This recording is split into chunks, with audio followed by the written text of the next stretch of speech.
Yo! Kamusta? Welcome back sa channel. Tanong ko lang, ilang beses ka na nag-check ng work email mo today? Habang naglalakad, habang kumakain, o kahit sa CR?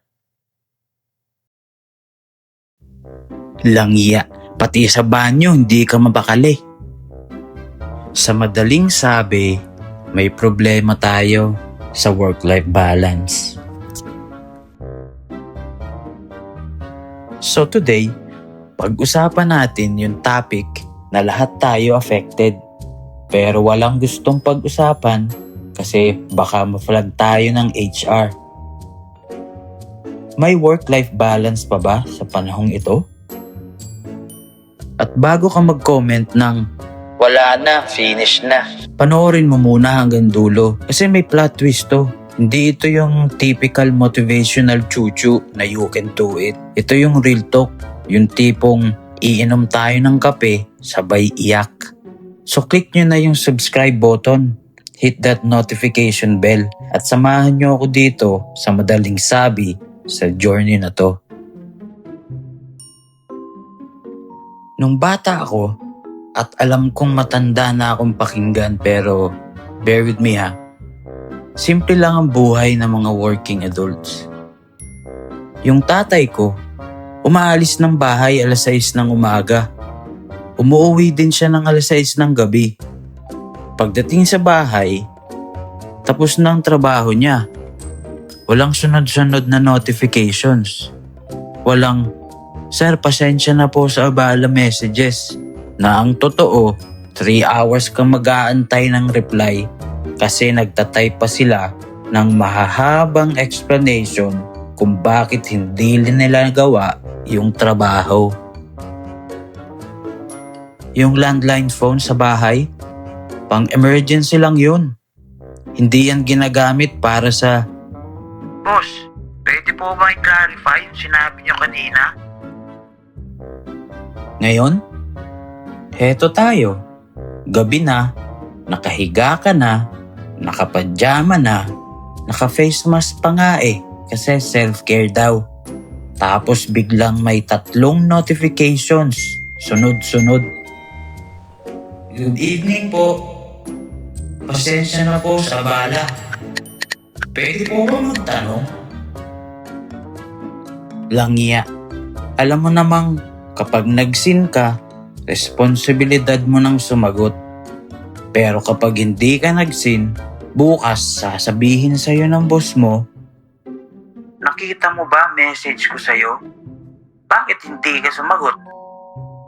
Sir, natutulog na po ako. Tao po kasi ako hindi ako robot."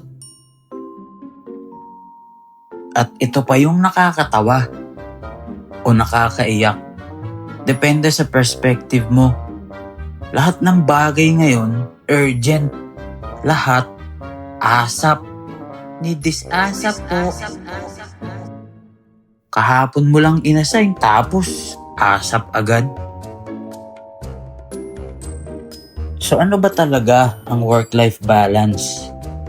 Para sa iba, ito yung may oras ka pa para sa hobbies mo, nakakapag-gym ka regularly, may time ka rin para sa family and friends mo. At higit sa lahat, hindi ka nag-iisip ng work pag day off mo. Sounds good, right? Parang fairy tale. Parang sinungaling. Kasi tingnan mo ngayon, sino ba sa mga kakilala mo ang may tunay na work-life balance? Yung crush mo sa office na laging naka-smile? Burnout yan. Nagmask lang ng eye bags. Yung boss mo na laging naka-Starbucks? Burnout din yan. Mas mahal lang yung coping mechanism. Ako? Burnout din. Ikaw? Tara, aminin na natin. Burnout din tayo. Bakit? Kasi ang tingin ng society sa work-life balance ngayon ay ito. Kung may oras ka pa para magpahinga, Ibig sabihin, hindi ka masipag. Nakakagago, di ba? Pag nag-leave ka, parang kasalanan mo. Pag uuwi ka on time, parang wala kang dedikasyon. Pag nag-log out ka exactly 5 p.m., parang wala kang ambisyon. Bakit ang aga mo umuwi? Kasi tapos na working hours ko, Raymundo. Teka, sino si Raymundo? Ngayon, ang tanong, bakit tayo pumapayag sa ganito? May theory ako, at bakit hindi kayo agree? Pero hear me out. We are here kasi tinuruan tayo na ang sipag at tiyaga ay equivalent ng success.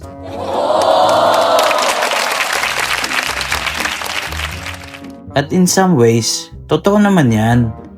Pero ang hindi nila sinabi sa atin, may hangganan din yan. May point na ang sipag at tiyaga mo ay naging self-destruction na.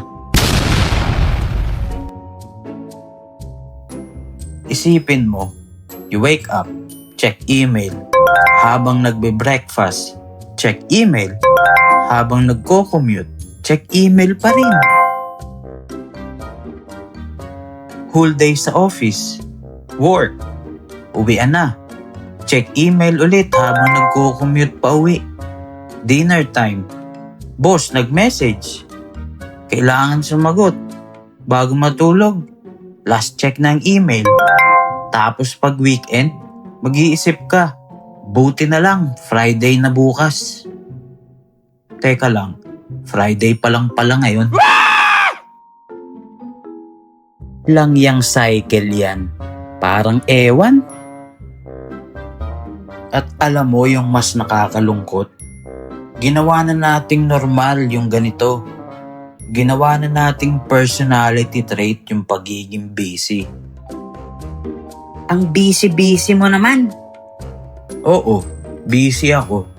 Busy akong mawala sa sarili ko. Yung ibang tao, ang measuring stick ng success ay gaano sila ka-busy. Parang badge of honor. Grabe, 3 meetings ko today. Walang pahinga. Flex pa more. Pero sa totoo lang, yung mga yan hindi proud. Pagod lang. Wala lang silang choice kundi magpatawa na lang sa sitwasyon nila para hindi sila umiyak.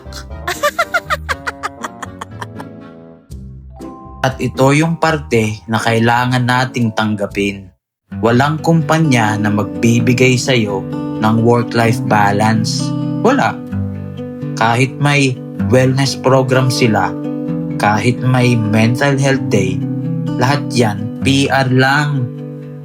Kasi sa dulo ng araw, ang importante sa kanila, na-deliver mo ba yung work?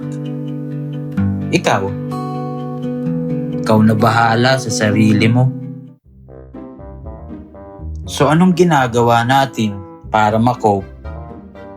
Ang una, retail therapy. Treat yourself, sabi ni ate sa Facebook. Kaya anong ginawa mo? Nag-Shopee ka, nag-Lazada, bumili ng kung ano-anong hindi mo naman kailangan. 4 na araw mong hinintay yung package, tapos dumating. Na-excite ka ng 5 minuto, kinabukasan, stress ka na naman. Tapos, magpo-post ka sa Instagram. Self-love is important. Bakit parang utang mo pa rin ang saya mo? Pwede ring food trip. Kain tayo dito, kain tayo dyan. Milk tea, Korean barbecue, samgyup, buffet, langya. Pati pagkain, ginawa na nating personality. So pag tinanong ka, what's your hobby? Di, kakain. Hindi yan hobby. Survival mechanism yan. Pwede ring travel. Let's go to Baguio this weekend para makalimutan ng stress. Tapos pag uwi mo, ayun, doble yung backlog sa office. So mas na-stress ka pa. Hindi ko naman sinasabing mali ang mga to. Pero isipin mo, bakit kailangan nating tumakas para lang maging okay? Bakit hindi tayo okay sa normal na araw? Okay, so anong gagawin natin? Here's the truth na ayaw nyong marinig pero kailangan. Sa madaling sabi, kailangan mo ng boundaries. Una, matutong magsabi ng no. Oo, nakakahiya. Oo, baka ma-awkward. Pero mas nakakahiya yung mag-breakdown ka sa meeting kasi pagod ka na.